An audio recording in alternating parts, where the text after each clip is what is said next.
But on the flip side of that, for those of you that have always taught regular ed, the Gaston case, when they said, okay, special ed students are going to be integrated into regular classes, although teachers like Ms. Moore were excited and saying, you know, this is what I feel like they need, teachers that did not teach special ed and did not have special ed students in your classroom had that moment of panic, right, where you say, what am I going to do with these students? And you have images of, okay, I'm only going to be able to teach to the lowest denominator, and all of these kids aren't being serviced, and what does this mean? So co-teaching was the perfect mesh. You had an experienced, excited special ed teacher who says this is what's going to be great for these kids, and you have a regular ed teacher who says I'm going to learn from you, figure out how to differentiate, and still meet the needs of what I felt like were my students. And that first year, we really had the your students and my students kind of attitude. And again, 2009 was that co-teaching year. As a matter of fact, the district, when it first happened, you know, I know a lot of us are on electronic grade books. She had a separate electronic grade book. For the same class. Their schedule said Miss Moore, my student said Miss Scott. So it still very much felt like her kids, my kids. So we needed something to make everyone feel like they were in one class. Which really, we had such a wide range of skill level. I mean, we had everything, and we went 100% inclusion, and we're kind of backing away from that now. We do have a very small amount of kids who are in self-contained classes, but because of staffing, you know, when you first start to do something like this, you really have to use your resources how you can. So everybody from MR to, you know, your higher functioning learning disabilities, they all went in at the same time. And at the time I was co-teaching with Mrs. Scott, and then Mr. Olson, who was another 8th grade reading teacher, and I do specialize in reading, so I'm certified mid-level in reading and in math, but we have 2 learning support teachers in the middle school, and the other teacher does all the math, and I do all the reading, which is absolutely fantastic. I mean, it really is a nice setup for us, and especially because we have such a nice team. Well, and again, small school. Yeah. When we say, you know, I do this and he does that, that's all there is. There are 2 8th grade language arts teachers. You know, again, coming from Maryland, coming from California, my California school, there were 36 English teachers in that department. There are 2 English teachers in the 8th grade department. I mean, it was much different. So again, to say whatever we're doing, all we have to do is open my door next door and say, hey, Mr. Olson, we're going to do this. Okay. Oh, hey, look, we're all on the same page.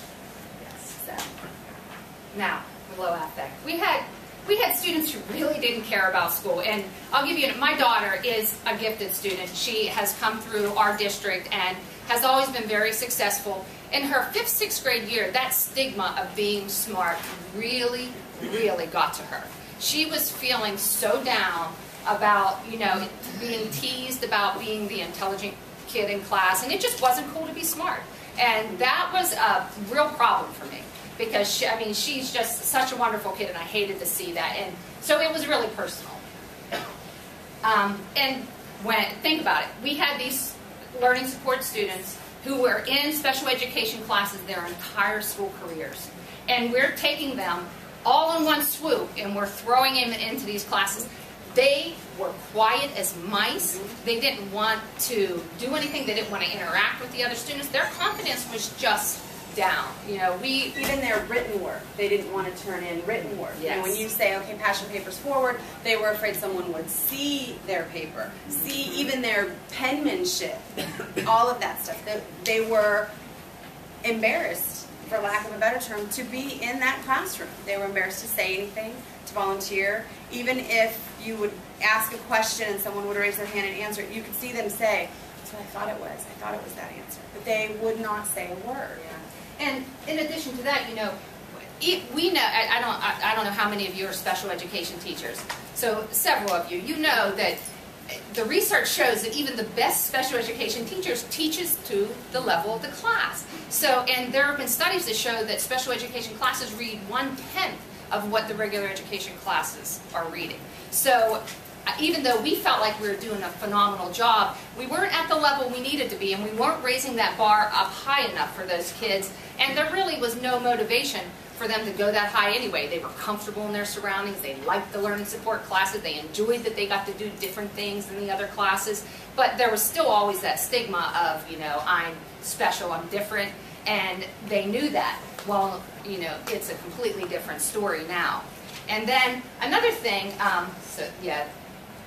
low attention to task. You know, they would go in there, they would get into their little zone, and we were doing a lot of, you know, teacher-directed instruction, that sort of thing, and they weren't absorbing anything. You know, they weren't involved, they weren't paying attention, they didn't care, and finally, there wasn't a lot of skill repetition in the regular ed class. You know, we talked about, we went to a training called Letters. It's LETRS, and they talk about how, you know, a lot of middle school, high school teachers teach reading appreciation, and they don't actually teach the skills that low readers need.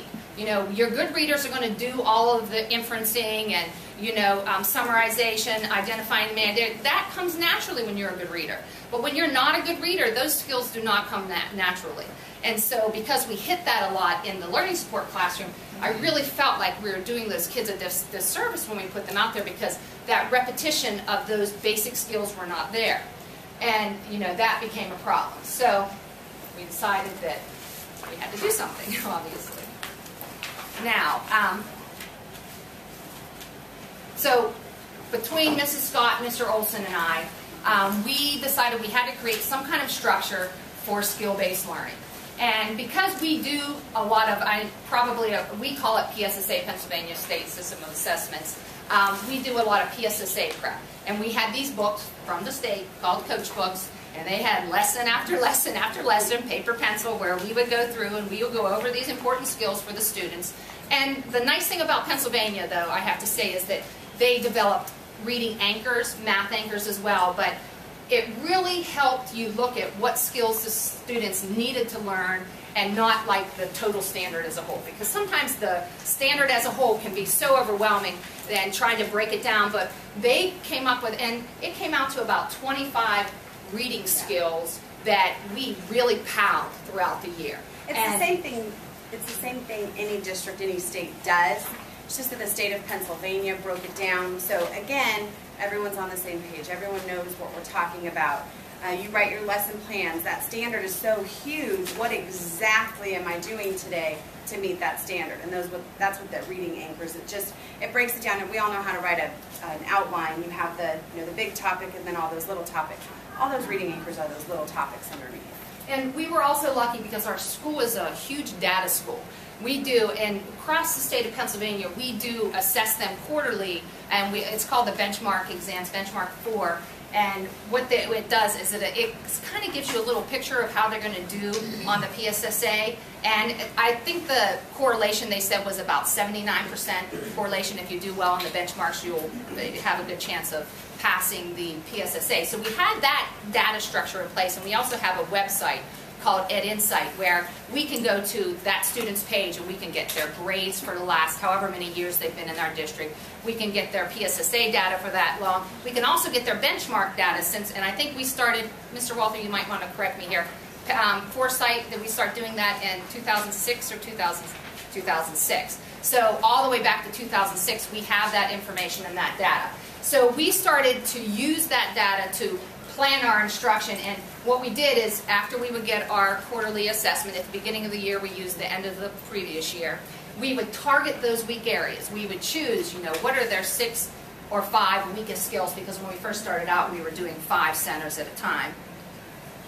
And this is the most important thing, and this is what you're going to be seeing today. We created interactive activities, okay? The activities where students had to be engaged and had to be, working and talking to each other.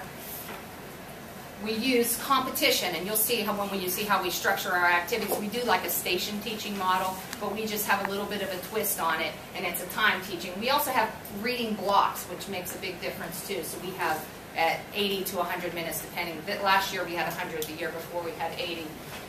So it really helped with, our kids are very, very competitive. They're very athletic for the most part. They want to win all the time.